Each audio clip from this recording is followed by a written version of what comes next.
Welcome back. So in this video I'm going to give an alternative viewpoint on an operations plan for your business plan. This is a value stream map, and it's a little different than the SIPOC diagram that I showed in the previous video. Value stream maps are specifically designed to explain where your bottlenecks are and maybe help you figure out ways to solve them. Now you're probably thinking, what's a bottleneck? Bottlenecks occur in all processes. A bottleneck basically means that in each step of the process or between steps in a process, there is some sort of an overflow of work that is not being processed at the same rate as it is across all the other steps in a process. Let me give an example. Pretend, and again we're going to talk about that sweater making company again, but pretend for a second you're working on sweaters and you're really good at getting stuff out of a warehouse, as we're going to show here. You're good at getting the yarn out of the warehouse that needs to be knit into a sweater. The thing is, you can get yarn out of a warehouse much faster than someone can maybe knit a sweater.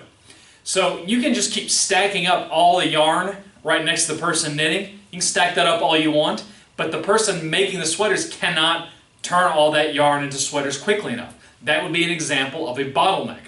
So certain processes occur faster than others, but there's not kind of a corresponding match in labor or manpower to keep the process moving along at a smooth pace. Some people are going to be working faster than others. This causes bottlenecks too. And of course the biggest cause of bottlenecks, which VSM is really good for showing, a lot of times you put something on someone's desk to be processed or to be approved or something like that, and it just sits there. People spend time waiting. And waiting is a huge waste of time. So these are all sources of bottlenecks. Not every business plan actually needs a value stream map, but for my students, I tell them that they all need to do a value stream map for pedagogical reasons. They need to know how to do this in case it comes up in their future. So let's explain briefly how a value stream map works. There's some different things here, and then I'll walk you through a little simulation of making sweaters again. Same firm as the SIPOC diagram. So what you want to do is you always start with a customer. I put them kind of on a block. There's different symbols that go along, but you start with a customer. Anywhere you see these lightning bolts, that means that communication is occurring in some way. And you need to label that communication.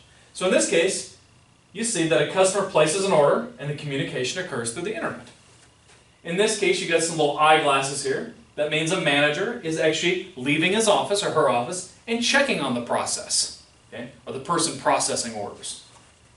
In this case, the manager is making a telephone call to check on inventory. Again, a lightning bolt, and I've written phone here. Same thing, I've written phone here, and they're checking on the knitting. And again, they've got the glasses, and they're actually going to check out the packaging. You'll make little boxes to illustrate each step in the process. In our example here, looking at the sweaters again, you've got someone who processes orders. You've got someone who gathers inventory. You've got someone who knits the sweaters. And you've got someone who puts them in the package and ships them out. Now you've got this thing that looks kind of like a castle down here. Maybe get on this side. Looks kind of like a castle wall, with the ups and downs. Wherever you see something that's kind of on the downside, that means something is occurring that actually adds value to the product. So in this case, it takes that customer 5 minutes to fill out their order form. That's something that you need, filling out an order form. To process an order, we've designated an hour, and that's an hour of actual work. But when you see this thing up on the top, that lets you know that there's waiting going on. So what I've communicated here is, yes, it takes 5 minutes to fill out an order form on the internet, but before any actual work is done on it, it sits on this guy's desk or his inbox for close to an hour before he does anything about that. Maybe he's disorganized, who knows, okay? Anytime you see an arrow like this, that just means one step moves to the next. And then finally what you've got is the arrow is how you get the final product all the way back to the customer. So it's kind of a loop that you illustrate. And of course what we've got up here is, at the top we've got how much time is actually being spent per sweater on something that is value added. Okay? And how much time is spent on something that is just involving waiting. The other things that you'll look at in here, P over T. That means how long does it take for this, whatever's going on here, to do one iteration. So in this case, to process an order, P over T, it takes 5 minutes, process time. We've got error rate, that means how many times does this process occur, or what is the error rate per time that this process occurs, right? So we've got an error rate of 5%, so you know that if this guy works a 10-hour day, 5 minutes in iteration, held about 120 repetitions, and 5% or 6 times, this error will be deficient in some way. You designate your time here, so I say for 1 hour of actual value-added work, we get 12 repetitions done. So this is kind of the legend of what goes on in the value stream map. Now let me walk you through our sweater making example. A customer places an order through the internet. It takes about 5 minutes to do that. That order is sent out, it goes to the inbox of somebody or a team that processes the order. So it waits for a full hour before anybody touches it. Now, when they're working on something, every hour they can do 12 repetitions. They can process 12 orders, or one order about every 5 minutes. And 5% of the time they make a mistake. Hopefully they catch that mistake before they send it off, but maybe they don't. Hopefully they catch it and they can come back to the customer and correct it, or they can just correct it on the spot, but a lot of times they don't. As soon as they finish processing that order, they immediately send it over to inventory, and I put a 0 here because that happens just like that. It's really, really quickly. And inventory, as soon as they get that processed order, they go to a warehouse and they gather yarn. Okay? They gather yarn to be knit into a sweater. And it's really easy to gather yarn, at least in this example. So it only takes about a minute to gather enough yarn in order to make a sweater. And it's really easy. It's a very straightforward task, just gathering yarn. They never make a mistake. And so you know that in about an hour, the yarn gatherers will gather enough yarn to make about 60 sweaters. As soon as they gather that yarn, they drop it off at the knitter's work area. And before the knitters even get to it, that yarn sits there for about an hour. Okay? Maybe the knitters are busy, maybe they're on coffee break, maybe they don't care, who knows. So for the knitters, knitting is a pretty slow process. In 1 hour, they can do one sweater. They can knit one sweater, so it takes 1 hour to knit a sweater. And their error rate's about 50%. Maybe the knitters have a machine that tears up the sweaters as they're making them. Maybe they're not very good at their job. Who knows? But the error rate is 50%. So that tells you half the time, the sweater has to be redone. Once they get that done, they drop it off at the packaging area. And in about 5 minutes, they'll get to it. The packaging people are pretty good, right? It takes about 10 minutes to package a sweater, put it in the plastic, address it, and all that good stuff. They don't really make too many mistakes. They're pretty good. So in about an hour, the packaging people can do about 6.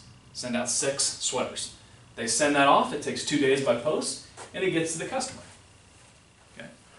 So when you see this in a business plan, or the way I've written it, now you've got to ask yourself, okay, what am I trying to communicate to an external stakeholder? Well, you're trying to show where you need some help. Maybe you need expertise. Maybe you need financing. Maybe you need something else. So think about this for a second. Well, let's look. Where might our biggest bottleneck be? Well, I might say it would be right here. That error rate of 50%, that means that 50% of the wool is being ruined. That means 50% of the time is being wasted right here. And this is a bottleneck on top of that. So we really need to clean up this whole knitting process. So if I were an entrepreneur making sweaters, I would tell my venture capitalist, you know what? This is why we have an error rate of 50%. The machines are terrible, they keep tearing up the sweaters. We need money to get a new piece of equipment so that we can make that error rate 0. Okay? That might be right. Or we need money to hire a consultant to help us make sweaters better so that we can reduce that error rate down to 0. Either way, we want to reduce this error rate to about 0. Okay? You're always better off focusing on the error rate first. And think about why. Let's say that they tear up the sweater, they don't make it very well, and it still gets put in a package and it goes all the way to the customer, or even worse, there's a mistake made here at the processing stage. Okay? Think about that. It goes all the way to the customer. So you've wasted inventory, you've wasted time, you've wasted money shipping it to a customer, you've wasted all that time. The customer's not going to like it, they're not going to pay you for it, they're going to send it back, you're going to pay for that too.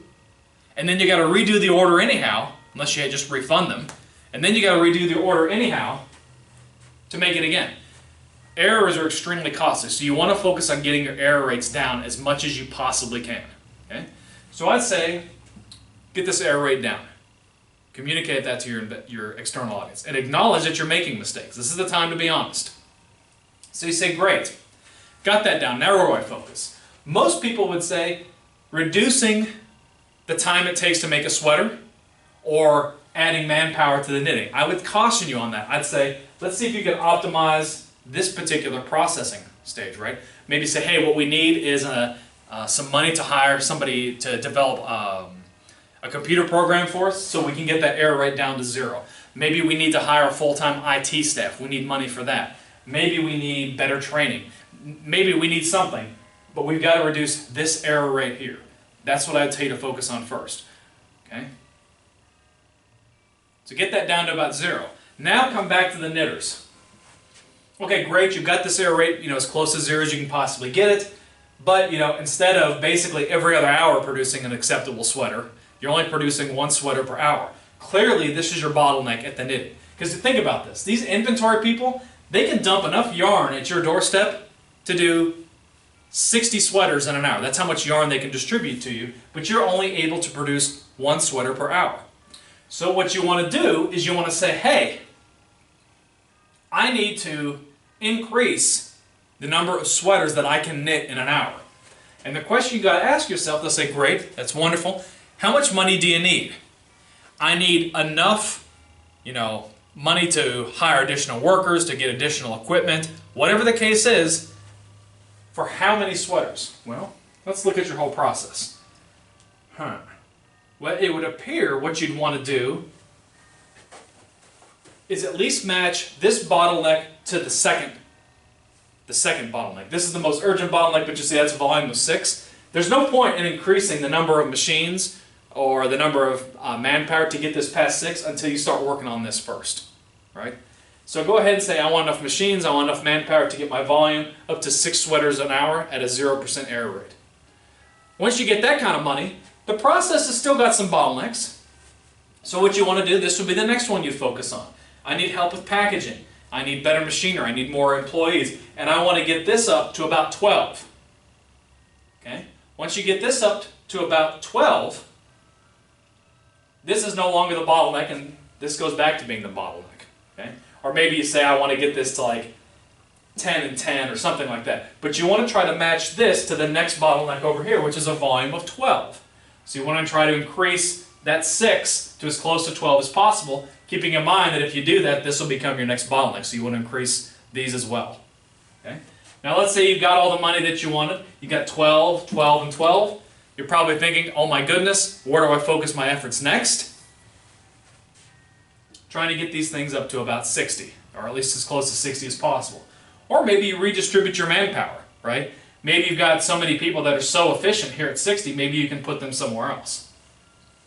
Another thing you want to be doing concurrently, which is not necessarily something that you need to involve an investor with, is trying to get things like this 1 hour of waiting time reduced. This 1 hour of waiting time reduced. You've got to figure out what about your process is deficient that causes that 1 hour of waiting time, right? And that can be, of course, done with better supervision. Possibly, maybe you need more manpower. There's different causes. Again, I'm giving kind of a hypothetical example here, but this is what a VSM looks like, and you've seen how it communicates bottlenecks. And you want to get these 2 times, this 4 hour 5 minutes and this 2 hour 5 minutes, as close together as you possibly can. Okay? Because you don't want to have a lot of bottlenecks and you don't want to have a lot of waiting around time. This is your waiting around time. Well, cool. Hope you've enjoyed this video. As always, give me a thumbs up, that's a like. Comment down below if you have questions, and make sure you subscribe. I'll see you in the next video.